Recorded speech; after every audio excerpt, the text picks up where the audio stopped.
Okay. Yeah, good morning in the Saal Baikonur on the CC Camp 2011. I hope the rain doesn't bother you too much. It bothers me, really. Um, this morning we really start with a great topic. It gets about data retention. What's the stand in Brussels? And as I learned so far, not just beer is brewed in Brussels. Walter, Kasia, and Katica will tell you about the status in the EU Parliament of data retention. Have fun.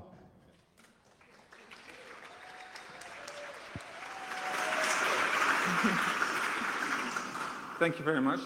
We're actually not only sticking to data retention, but one of the goals we try to give is A, give you an idea why Brussels and some other international bodies are relevant to hackers. B, what's roughly on the agenda right now, and that's not only data retention.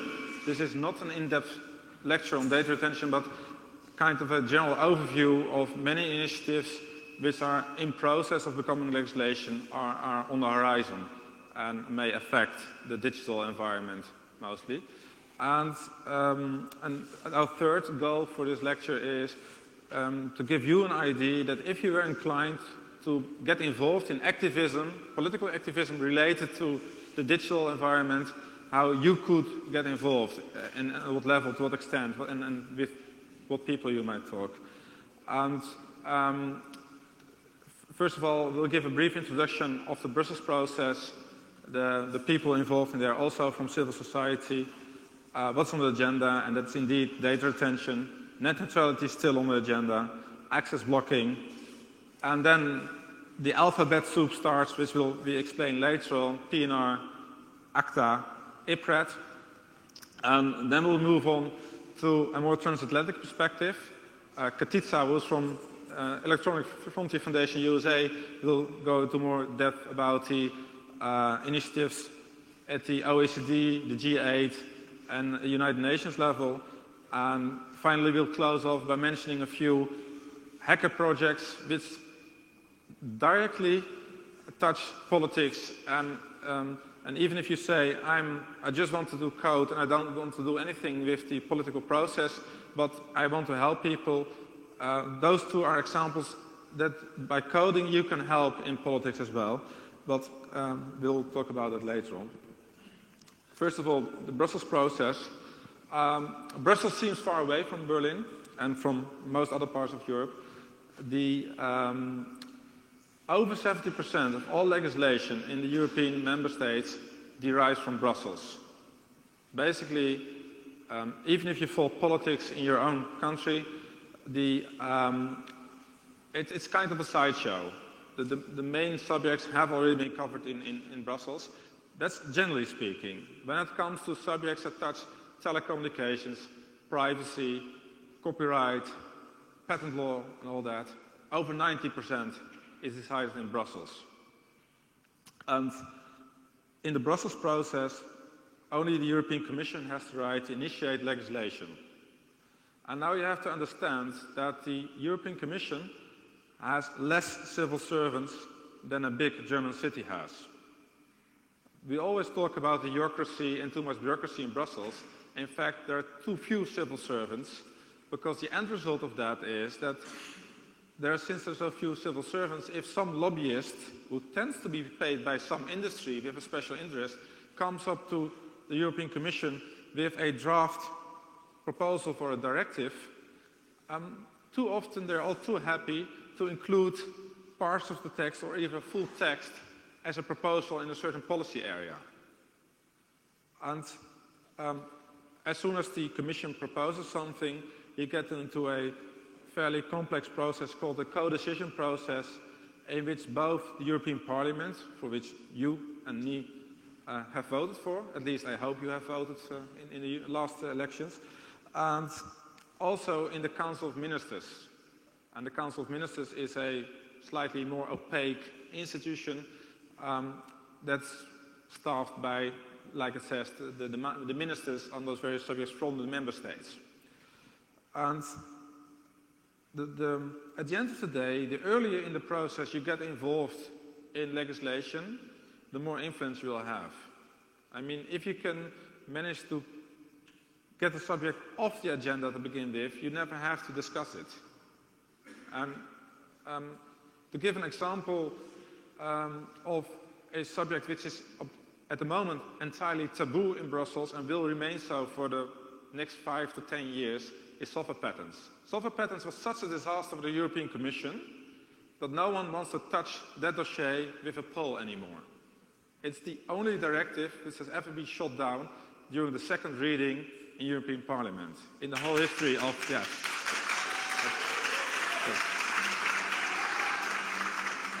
And a great applause for the people who did that, indeed. And it also underscores that if you, as a citizen, get involved, because the reason software patents got rejected was the successful lobbying from the internet, so to speak, and the free software world, and the small and medium-sized enterprises. The two groups who were most likely to get hurt by software patents. And this was also a new thing in Brussels, that normal citizens like you and me were calling European parliamentarians and saying, we don't like this thing. This is pretty uncommon in Brussels. It also means that if you represent civil society in Brussels, you're kind of a white raven. You're kind of an exotic animal, because it's mostly corporate interests which plays a role in Brussels. And mind you, I have nothing against big corporations, but they do not necessarily represent the general public interest. And given that civil society is so sparsely represented in Brussels, whatever you do is more likely to have a high impact compared to an expensive lobbyist. I am involved in EDRI, European Digital Rights, which I will talk about on the next slide. We had a workshop in Brussels slightly over a year ago, and several high-ranking officials from the European Commission were willing to sit in workshops of over an hour to explain us how we could lobby more effectively. One of the people who spoke at that workshop was Catherine Trautmann, the rapporteur for the telecoms package in the European Parliament, and before she became a member of the European Parliament was the French Minister of Culture, and mind you, the French take culture very serious. This is not a minor cabinet position. She was willing to sit down for over an hour with activists like Maïskrev herself, and to explain us how she, as a member of the European Parliament, had experienced the lobbying efforts, especially from La Quadrature du Net, from Jeremy Zimmerman, who was also in the same room, and what could be done by us activists to improve our activities in that field. I mean, if a former member of the French cabinet and now a very high-ranking member of the European Parliament manages to make an hour of her agenda during a weekend available for you as an activist, that's a luxury you won't get as a paid lobbyist. So it's not an impossible fight to fight. In fact, you're most welcome in Brussels mostly. But Brussels is still Brussels, and you have to get the hang of it. And for that reason, because there's a kind of a deficit in Brussels to the extent to which the public interest is represented outside the European Parliament, because the Commission and the Council are not that good at representing the general public. A group of European NGOs, including CCC, sat together about 9 years ago and formed the European Association, of which I happened to end up in the board of, to A, coordinate cooperation between the various activist groups in Europe, and B, have a kind of presence in Brussels. Thanks to some generous donors, we right now have one full-time lobbyist and 2 part-time ones, while we're in the process of hiring a few part-time lobbyists. And that allows us to give a permanent address, so to speak, and to a certain extent, lots of people, especially in the European Parliament, are very uncomfortable or uncertain about what the younger generation, the people from the net, what they think about politics. And they're all too happy to talk to groups who represent digital interests. And EDRI is an umbrella association. Just to mention a few names, I already mentioned Chaos Computer Club, it's one of the founding members. Electronic Frontier Foundation USA, it's a bit weird to have an American member of a European association, but Katiza may explain it later on. Verbund, Digitale Gesellschaft, Open Rights Group UK is also a member. Panopticon, Kasia from Panopticon, she'll explain a bit more about from Poland. Bits of Freedom, the Netherlands is one of the members, also a founding member. Another one I wanted to mention, since there are quite a few Belgian people around here, the Flemish League for Human Rights is also a member of EDRI. And actually that's one of the good things. One of the aims of EDRI is to mainstream fundamental civil rights in a digital context. So at the end of the day, EDRI wants to be able to dissolve itself and have Amnesty International campaign against stuff like data retention instead of just us. But we're not there yet. And yes, I'll hand it over to Kasia now, who will explain a bit more about the current state of data retention and a few other subjects. Thank you very much. As Walter said, I represent one of the organizations that cooperate within EDRI network. We are from Poland. I know there are a few Polish people in the camp, so waving to you. And we mostly work in Polish language. Our website is in Polish, but we do a lot of activity in Brussels, so I can talk to you more about this in details afterwards. We find on almost all the dossiers that we mentioned here today, but important to remember, these are not all the dossiers that EDRI is fighting for. Much more is brewing in Brussels that we will talk today. I will take you briefly through three important topics that we think are most crucial from the activism perspective, from what you can do joining us now. Data retention, I believe, is the most known here because of the last CCC Congress where we presented broadly on that topic. The game is not over yet. Actually, we are reaching the crucial stage. To mention briefly what it is about, it's about retention of all traffic data that is being created by your communication, be it online or via mobile phone or via landline phones, including locations. So it's quite a powerful tool for tracking, for profiling, for surveillance in general terms, including failed communication. So it's really difficult to avoid being tracked. Also, you can be tracked by somebody not realizing that if somebody wants to send you silent SMS, for example. So it can be really dangerous tool, and that's why we look into this as a human rights challenge. What's wrong with data retention directive as it is now? Precisely, it says that all this traffic data needs to be stored and kept for law enforcement purposes. It's kept for maximum up to 2 years by most of the member states. And there are no specific restrictions on access, meaning that law enforcement agencies and member states define themselves who would that be, police, border guard, maybe fiscal police, maybe some secret services. Poland has 9 agencies entitled to use that data without any restrictions. So the court ruling is not required. In some member states it is, but in some not. Well, let's not go into details now. Essential problem is that we have this huge amount of data being stored about all of us, about all our communication, which can be used and is used extensively by law enforcement agencies beyond our comprehension, beyond democratic control. The idea behind creating that instrument was to fight terrorism. It was a result of anti-terrorism concept in the EU. After Madrid and London bombings, we started war on terror. So there was this anti-terrorism concept involved, but in the directive itself we read serious crime, which is the reason for using the data. But serious crime is not defined by the EU. So again, each member state decides what serious crime will mean. Poland decided that it's everything which is forbidden. I mean, all the criminal offenses, even for divorce cases, data retention is being used. So it's pretty broad. And again, we have seen many cases of abuse. AK Vorrat, I know they are present here, issued in German brilliant booklet documenting cases of abuse, so please refer to the booklet.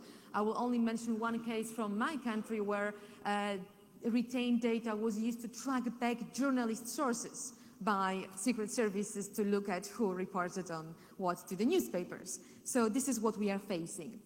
Well, what's the status and why your help is needed?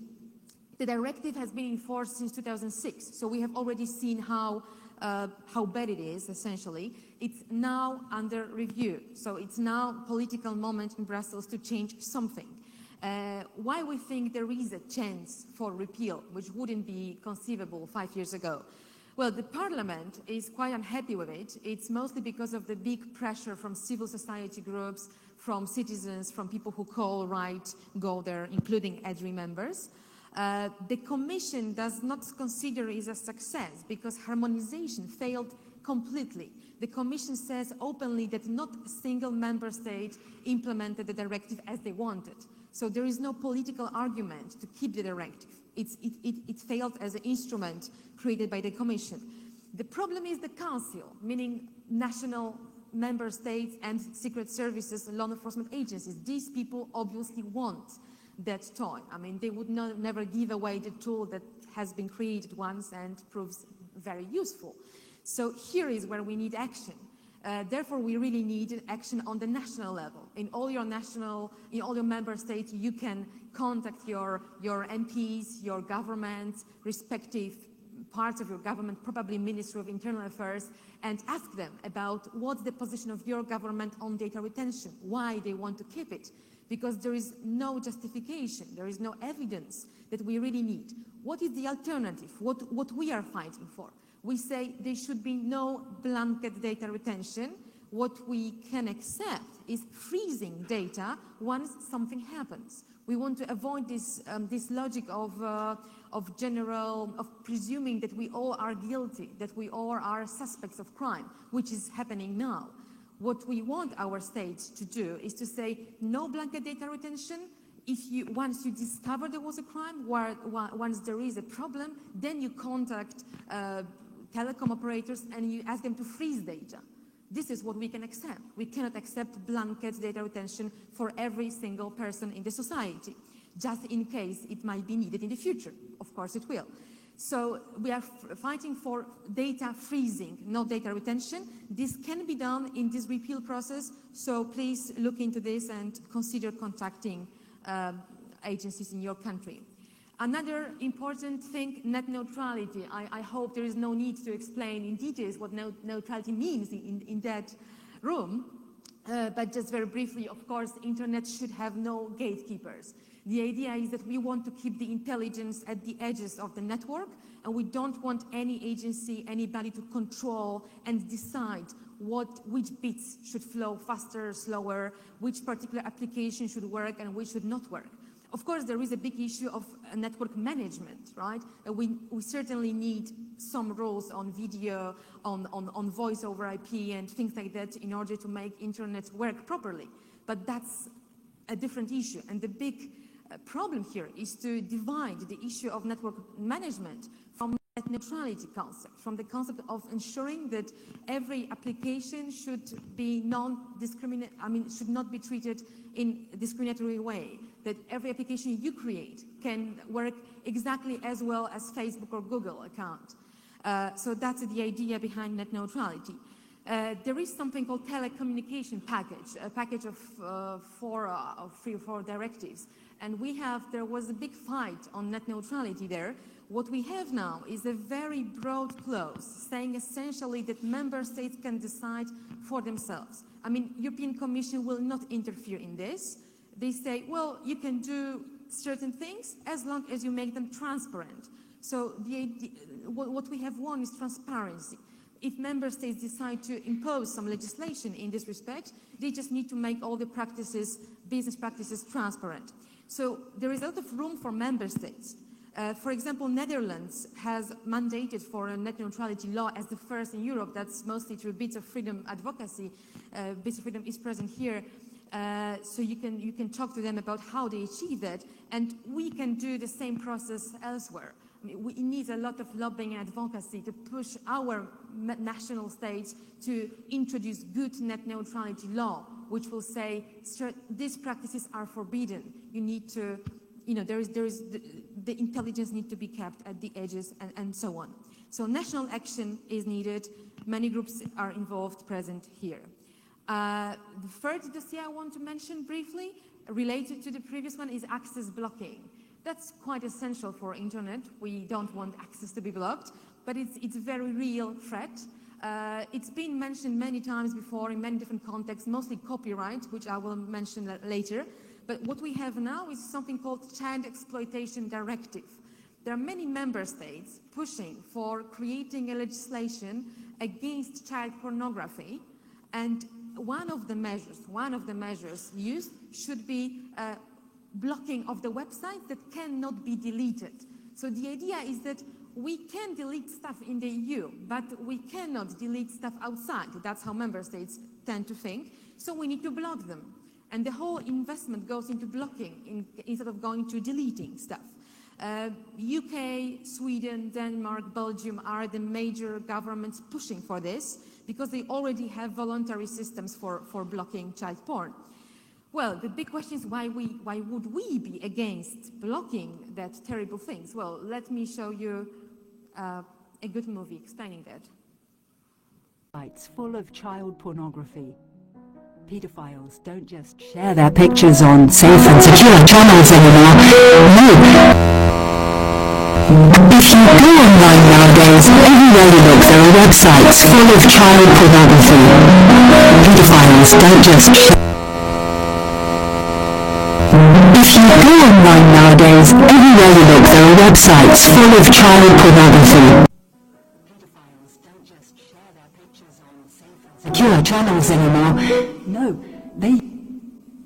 If you go online nowadays, everywhere you look there are websites full of child pornography. Pedophiles don't just share their pictures on safe and secure channels anymore. No, they use easily accessible public websites. But we have a solution. We're going to put a big warning sign on every bad website. With this, we're following a tactic that's been tried and tested in the real world for years. Just look away. Of course, some critics say we should actually delete the sites. Just like banks all over the world remove fraudulent phishing sites within a few hours. But most child porn websites are hosted in very poor countries. They just don't have the resources. Requesting deletion here would be very difficult. And blocking sites has another advantage. The organization behind the site gets an immediate warning. This will help save the resources of police forces and the courts, because the criminals themselves will help out by removing their illegal images. And there's another advantage to creating our own list of links to illegal websites. Eventually, even the pedophiles that have disabled our blocking system will find out.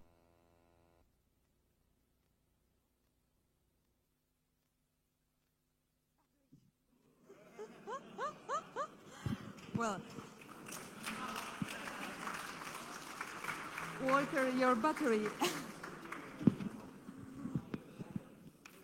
Okay, how this...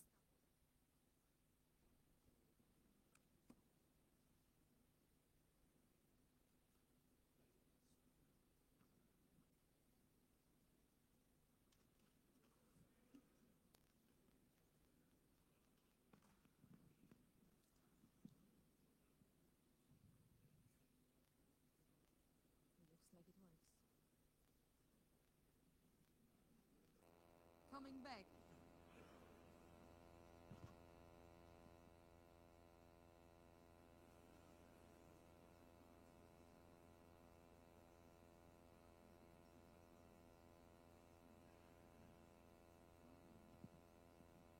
Well, okay, we might, well, skip that part. But now it froze. Well, okay, well, back to the topic. Maybe we will have the opportunity to show you the end. If not, just go online and find Clean Internet movie, it's there.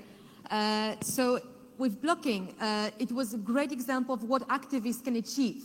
Actually, when the member states wanted this directive, we all thought that the game is over. We cannot even do anything. There will be internet blocking in the EU for child porn. And during the action, sending emails, calling, we actually changed the directive, which is still a proposal, winning a very good compromise on this article talking about blocking. And it was essentially due to huge civil society action. So again, that's another, after the patent directive, example of what can be done if we work together and we do something. So the compromise we want now is that there is no obligation to block. What we have to realize is that EU will never ban blocking. I mean, member states, if they want, they will block, okay? EU can never, has no competence to ban anything for the member states. But what we can win in Brussels is safeguards. If there is blocking in a certain member states like Denmark or Germany, there will be safeguards saying you cannot do this unless there is, for example, court order. So we can still fight to make the directive better. What we have now is not bad at all. So what you could do is just support the present drafting of the directive when it will get voted. The Parliament has achieved a compromise. What is crucial is what the Council, so again, your member states will say. Again, contact your ministers of justice, contact your MPs, ask them whether they know about the problem and what is the plan, the political plan of your government on this. It will be coming up within the next 6 months for sure. So it's pretty urgent action on this one. What we also have to remember is what's behind that proposal. Of course, child porn is a terrible thing and nobody likes it. But what we think is the real initiative, or one of the real reasons, is copyright. Once the infrastructure for blocking is there, and once police or whatever agency is able to block a website under certain conditions, we expect it will move forward to blocking copyright-related infringing websites and services. And you can already see this debate happening in the EU. You can see a lot of industry lobbying behind the proposal. You can see, you can hear openly people saying, well, we like the child porn because it helps us achieve our goals with regard to copyright. So we really need to look at this dossier. Even the term digital Schengen has been already mentioned in the Council, meaning creating a digital border around the EU so we control whatever content flows to the EU sort of internet, European internet. And there is a lot of pressure on third-party liability. If we make people like telecom operators liable for what's being sent via their wires or mobile networks, then they will cooperate with the government, for example, doing more self-regulation. There's a whole big problem of private entities being engaged in policing internet for whatever reason is there, copyright or child porn, and we need to be wary of that. That feeds into another dossier which Walter will explain, and you probably know about it. Just a short question to the audience. Who has heard of the term ACTA before? Okay, that's roughly half, so slightly over half. ACTA is an acronym for the Anti-Counterfeiting Trade Agreement. But if you read through it, it's not so much about counterfeiting. For example, the biggest chapter is about enforcement on the internet. And counterfeit, by definition, is about physical goods, almost by definition, and not about information over the internet. It's not so much about trade either. It's, in fact, well, it will mostly, one of the major drivers behind ACTA is the fact that in the past decades, certain lobbies, especially those of the content industry, kind of dominated the normal institutions through which there's international corporations on various subjects, such as the World Trade Organization and WIPO, the World Intellectual Property Organization. Thanks to the successful lobbying of countries like Brazil, China, India, and all that, this is no longer a vehicle to push forward the Western view on copyright and to impose it upon other countries in the world. And ever since, Hollywood and other lobbyists, such as Big Pharma, have thought about this and said, well, okay, we're not getting our way in the UN institutions, then we have to have a separate system than we need in order to push further. To give an example how it not only affects the digital environment, I will get back to the digital environment immediately after that. One of the things that is pushed through ACTA is the cases of in-transit goods that may be subject to patent laws in certain countries and not in other ones. There already are cases of medicine being produced in India when a patent had expired on their way to South America as part of emergency relief in case of a disaster, being intercepted in the Netherlands for being in transit in a country where those medicines were still patented. So the people who were suffering in Latin America from a certain natural disaster were not receiving medicine because some pharmaceutical company thought we want our share of the money for that. Which is a perspective, and I don't think it's necessarily a perspective that should be helped out by customs. Another driver for this so-called trade agreement are the fact that customs authorities in the world tend to be losing their reason for being.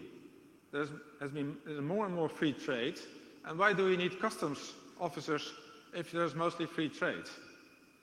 So they think there's this wonderful new thing like looking into laptops at border controls for child pornography, of course, that's always the bogeyman, and copyright infringement. That will be a wonderful job for customs officers who otherwise would be out of a job. And well, how will it affect your freedoms? Basically, the problem is we don't really know, actually. And that in itself is worrisome. It's an agreement that will result in legislation, but the actual contents of the agreement, the agreement as such is public, but in order to know what the text means, you also need to know about the preceding documents. And for example, in the preceding documents, we know there has been a footnote about 3 strikes and you're out legislation. Does this ring a bell? Who knows about 3 strikes and you're out in the audience? Okay. For those who didn't raise their hands, in France, for example, if you have been infringing someone's copyright 3 times, there have been 3 complaints about you sharing files, for example, you can be cut off from the internet. There's no explicit provision about being cut off from the internet in ACTA, but there's a lot of talk about encouraging self-regulation and lots of vague and woolly language about this. And in the context of probably in the preceding documentation having explicit remarks about 3 strikes and you're out, for the interpretation of an agreement, those documentation is important. But since we really don't have access to those documents, we can't really say for this reason, here it is, directly in the text, it's wrong. However, what we can see is that it combines 2 traditions in copyright, trademark, and patent enforcement. One tradition is the US tradition, in which there's lots of room for exceptions, implicit exceptions, through fair use. For example, it's very difficult in the US situation, compared to the European situation, to be found guilty of infringing someone's trademark if you're using it for a parody or for social commentary. In contrast to that, if you're found guilty of infringing someone's trademark or copyright in the US, your liabilities and penalties are fairly harsh compared to the European situation. In the European tradition, it's rather easy to be found guilty of infringing someone's so-called intellectual property rights, but the penalties and the damages tend to be, compared to the US situation, fairly mild. Well, you don't want to be in the position, and as a result, ACTA makes it kind of possible for both traditions to combine the worst traits of each other. So to have the very harsh European system of very much easily overstepping boundaries with the harsh measures possible in the US tradition. And they're all technically optional. That's how it's being sold to the European Parliament. But effectively, it will give a pretext for lobbyists at the national level to impose much harsher measures than we are used to right now. And since it also explicitly involves encouragement of self-regulation, which is the hip new buzzword in Brussels, it may result in ISPs policing the internet on behalf of the copyright holders in Hollywood and elsewhere. So, and that's the really insidious part of it. You could easily argue with dry eyes as a politician, there's nothing new in ACTA. And that's correct. There's nothing new in there that is not already there in Europe and in the US. But some parts of it are new for the USA and some parts of it are new for Europe. And that's the big argument. What is the status? The Commission has signed the treaty for all intents and purposes. The Parliament, European Parliament, has to ratify it. That process is ongoing. The big fight right now is whether we need a review by the European Court of Justice of this treaty. That's one of the fights which is going on. There's also a fight going on about transparency about the documents.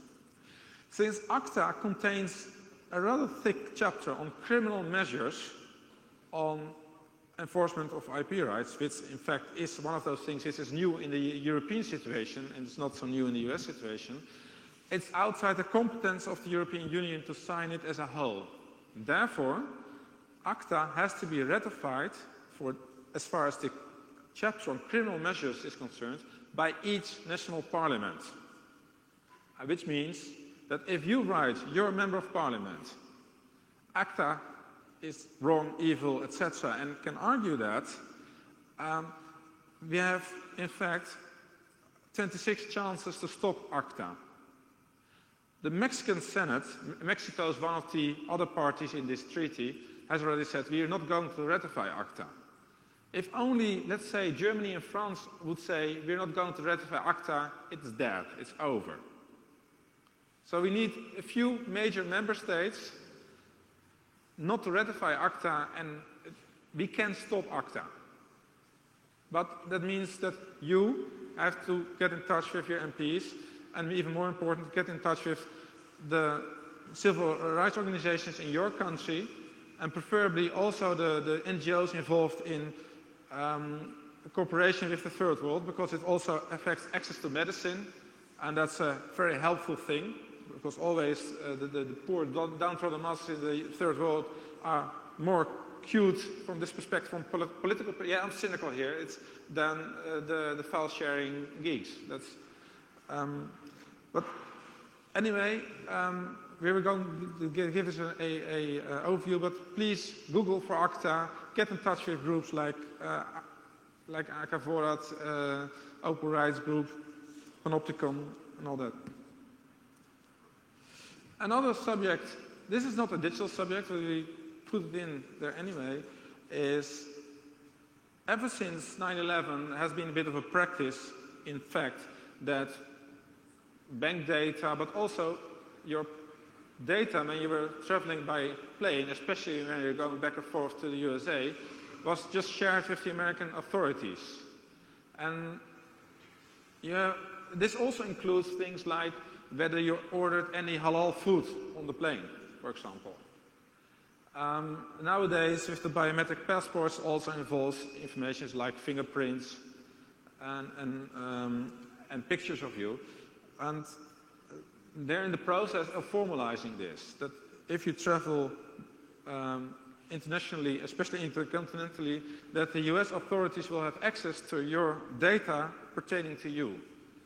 And which leaves all sorts of interesting room for profiling based on race, religion, and that.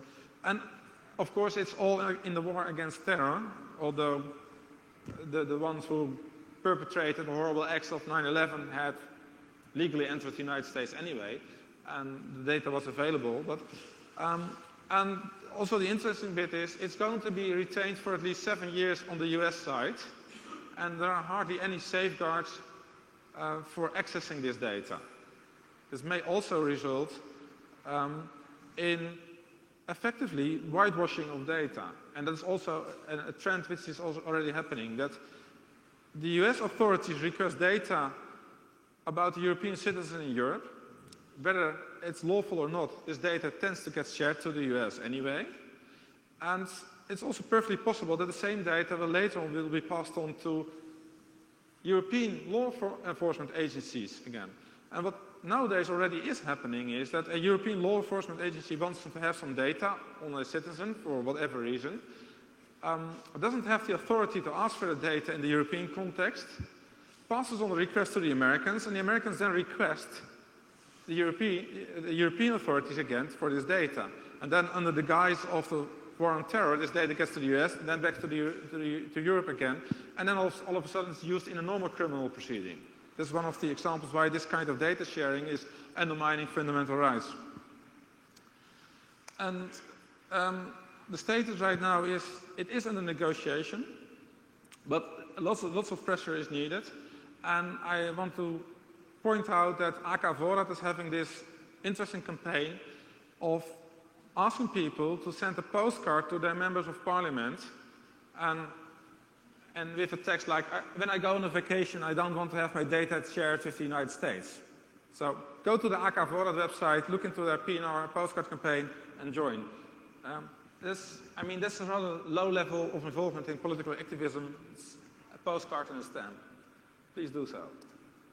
And since we're talking about the transatlantic perspective anyway, I'll hand it over to Katiza now, and she'll explain a bit about OECD and all that.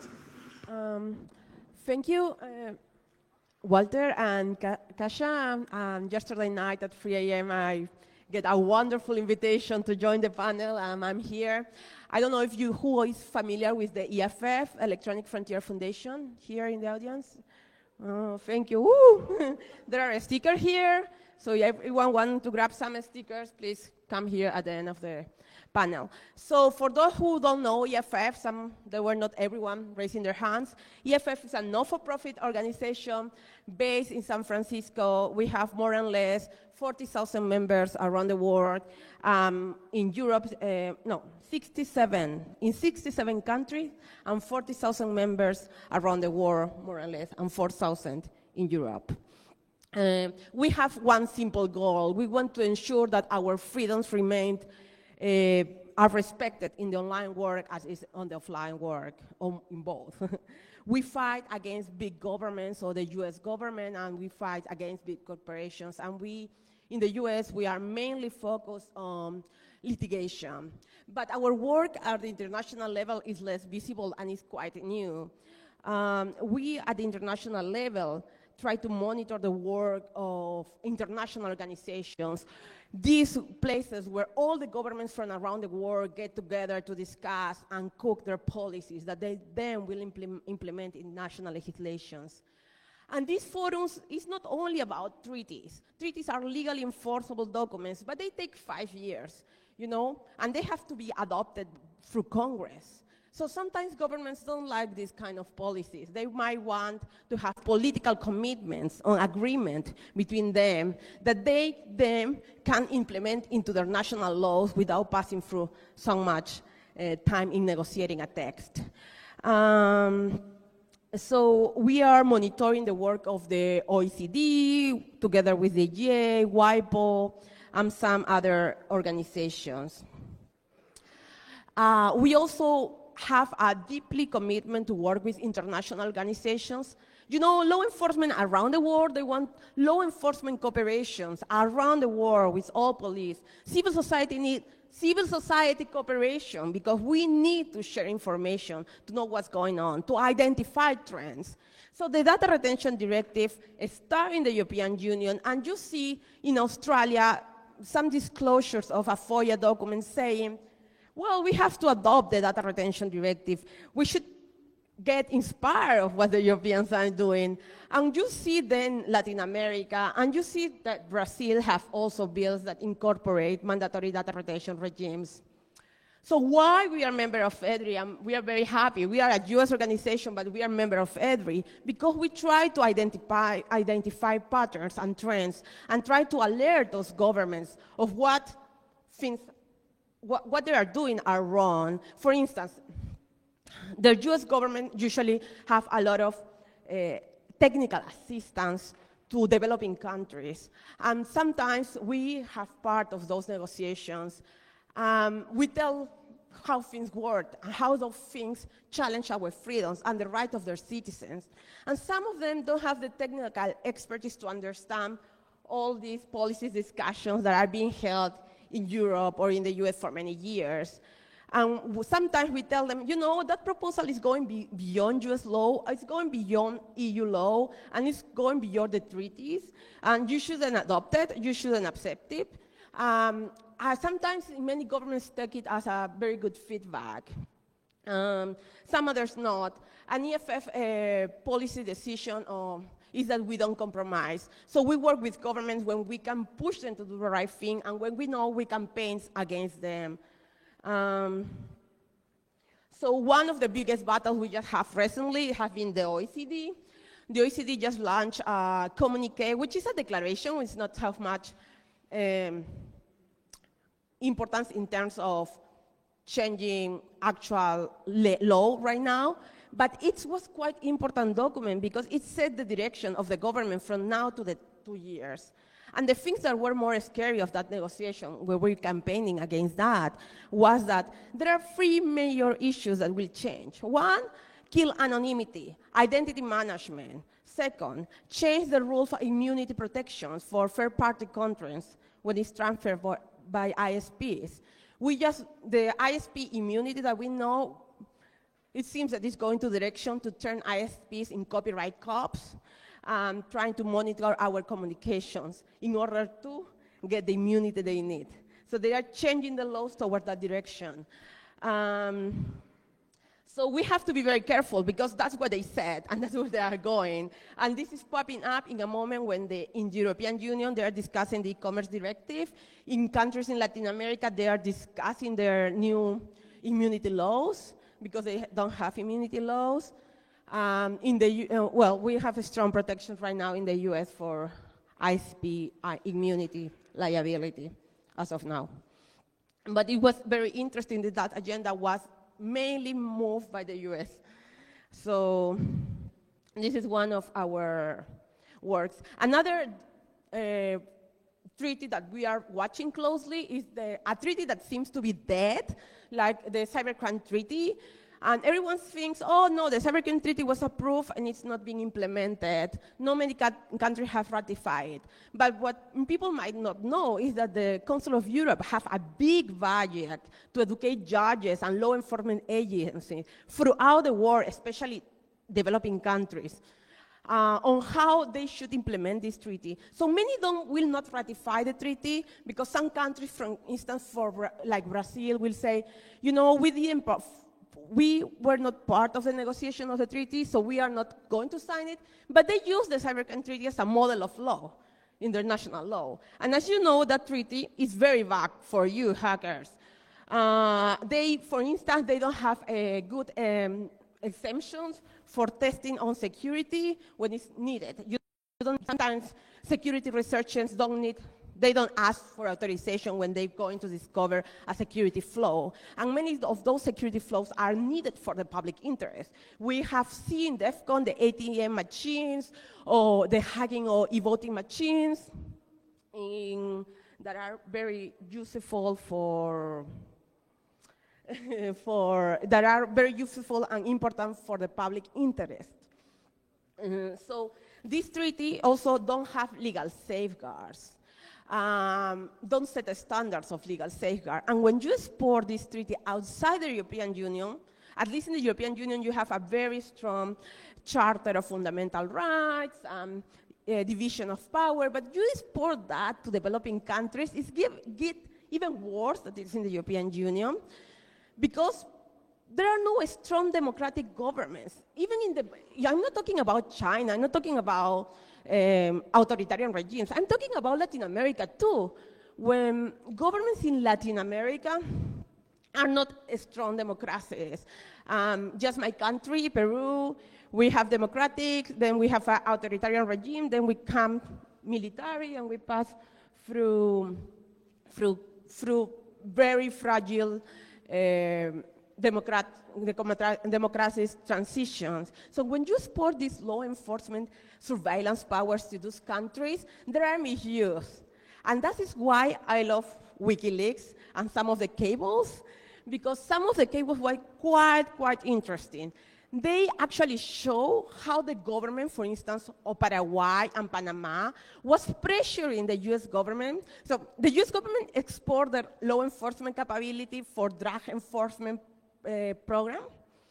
And the government of Paraguay tell the US government, you know, I don't care too much about your drug enforcement program unless I could use your surveillance powers for political gain. And it put in a very difficult position to the US government at the point that some diplomat was saying, well, I don't know until what extent, we know it's illegal, but we don't know until what extent we cannot support them, because the drug enforcement program is so crucial for our work.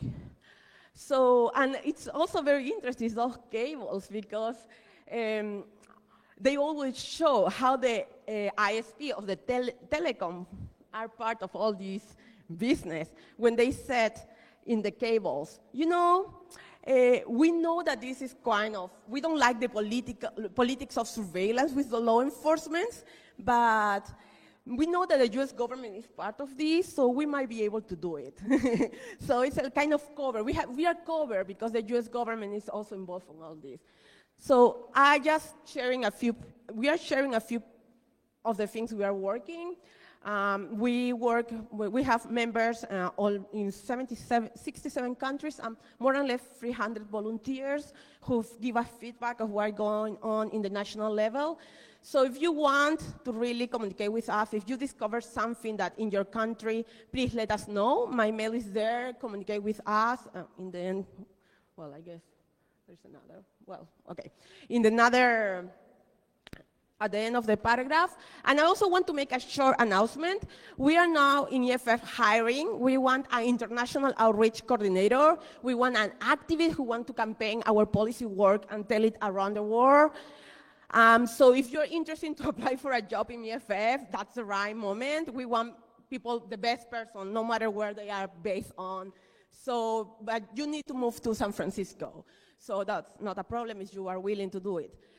So you go to our website, in job hirings, please apply if you want to fight for digital rights. Thank you.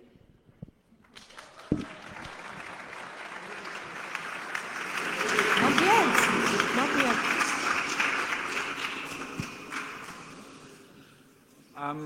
Since we're running out of time, I skip the transparency projects, but if you are interested in coding on politics stuff, Google the Pippi Longstrings project and Paltrack and look at it, and coders are needed. And Steph is in the telecomics tent, and he's standing in the back, and he can explain more to you about those. Sorry, Steph, for limiting your project exposure. If there are any questions, grab a microphone and ask. Go ahead, and we have about 5 minutes left for Q&A, I think. Yeah, come over to me when you want to ask a question. Line up behind me. I'll take the microphone and push it in your face. So, okay, first question. Yes, I have no question, but I want to say something. We have a little lobbying and networking weekend in September in Brussels. And we will have a little, start with a little protest march. We will have a day of workshops and talks, and third day would be to talk to the parliamentarians. And if you're interested, come to our booth directly in front of the Hack Center. We will have also a little workshop tomorrow at 10 o'clock in the evening. Thank you. Okay, that was not the question. That was Freedom Not Fear. Join it. Okay, next question. Yeah, just two short questions. First, about repealing European directives. How do we make sure that those directives, which are already implemented in national laws, get the corresponding article in national laws repealed as well? And the next one is about blocking instead of removing. Who's defining too difficult? Can you repeat the last question? You were saying blocking is to removing. About blocking instead of removing, because it's too difficult. Who is defining too difficult? the words. Okay. Can you do the first question? I can explain the second. I didn't really got the first. It's about the directives that got implemented and what. Now the question. I'll repeat. Because the acoustic is. If we get the directive repealed, so if we got articles removed from it, how do we ensure that the implementations also get the corresponding stuff removed from the national laws? Well, that's the problem of the European Commission. I mean, citizens can only look at what the member states do, but the process should be monitored from Brussels. It's a Brussels business to make sure that if the directive is changed, the national law follows. If not, there is a legal procedure like a European Court of Justice. You can sue the member state, but you as citizens cannot sue your member state. It will be the Commission suing them. Well, but theoretically... May I add to this? Yeah. Since data retention involves personal data, which is in principle covered by the Data Protection Directive, which, by the way, is also in the review. One of the exemptions for processing personal data in the Data Protection Regime Directive is if there's a legal obligation to process that data. The Data Retention Directive imposes, as it is now, a legal obligation upon ISPs to retain your personal data longer than it otherwise would be necessary. As soon as this obligation drops from the map at the European level, you could argue that any further legislation at the national level already is in breach of both the Data Protection Directive and the European Charter for Human Rights. And you as a citizen could possibly go either to the European Court of Justice or to the European Court for Human Rights in Strasbourg. So that could also be ways of enforcement if the Data Retention Directive would be repealed to get it off the books in the member states. That's in addition to the Commission's own authority to sue a member state, because that will be, after the repeal of the Data Retention Directive, you will be probably in violation of the Data Protection Directive. The second question, who defines difficult? I don't think anyone has defined removing as difficult, but there has been an interesting research report by a German researcher who proved that most child pornography websites are taken offline within 2 hours after it being complaints about them received by hosting parties. And the idea of the directive is very general, and it's also a danger of the directive. It says, well, if necessary, because the deletion cannot be done, you can block. So the member state will define in practice. The police of the member state or anybody who is, using that law will say, well, we tried and we couldn't, so it was difficult. The vagueness is actually the weapon against us here. Yes and no, because they have at least proved they have tried. And as it is now, the Danish don't even try, they just block. Well. So in that sense, this compromise is an improvement. But there's another one asked. Okay, it's probably the last one, or? I think. Okay, yes. One small question about this very nice movie about pornography. Do you have this movie in some other language, like Polish, for example? Because it would be very good to have it translated. Do you plan to do that? Yes, you can. Due to my own stupidity, I didn't plug in the power of my MacBook. But otherwise, you would have seen cleanternet.org is the website. And it's under Creative Commons. This was the English version. There are at least closed captions available in other languages. But since it's Creative Commons, go to cleanternet.org. You can grab it, get in touch with the people who made it. I think it's a brilliant one. Even if it got cut short, the message came across. Removing is better than blocking. I think it is in Polish. I think it has most of the subtitles already done, but if not, we can coordinate it. So, any other questions? Hi. So I have also a question about child pornography because I'm fighting data retention in the U.S. So under U.S. law, whenever ISPs, this is a question to the Europeans. So under U.S. law, whenever an ISP encounters child pornography, they're required to notify the authorities. And in fact, there are over 100,000 notifications of child pornography every year, and the police don't follow up on them. So the moment the ISP finds out, they tell law enforcement, and then they freeze the data.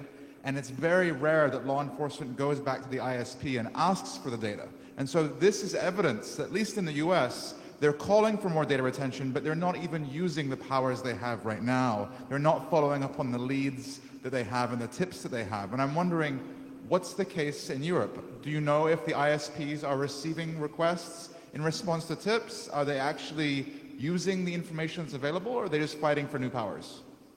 I'm not aware of data on what you mentioned, because in the European situation, if you're aware of a grave crime, in most countries you're obliged to mention it to law enforcement as well. But maybe you have data for Poland here? Hello. There are no data evidence in the European Union as far as I know on that, but maybe Akaborrat can have. But what we know, that have been discussed in many policy venues, is that what they are doing is trying to, for instance, in blogging, just flog the website, but they're never trying to identify the actual child pornographer.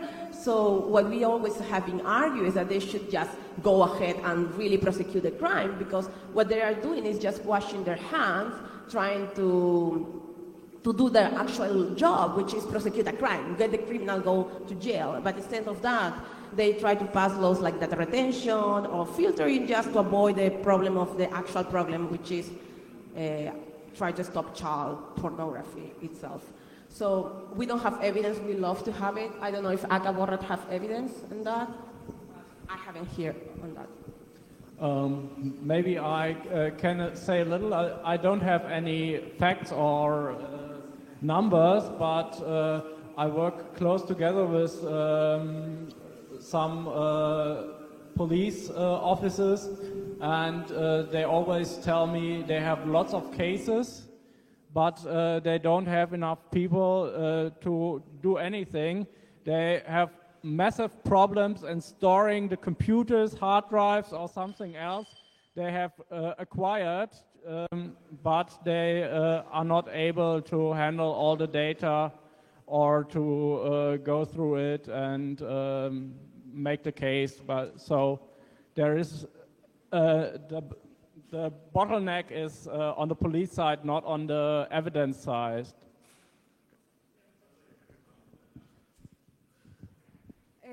Just to let you know, there are stickers here. Before you left, you can grab some cool stickers. Okay.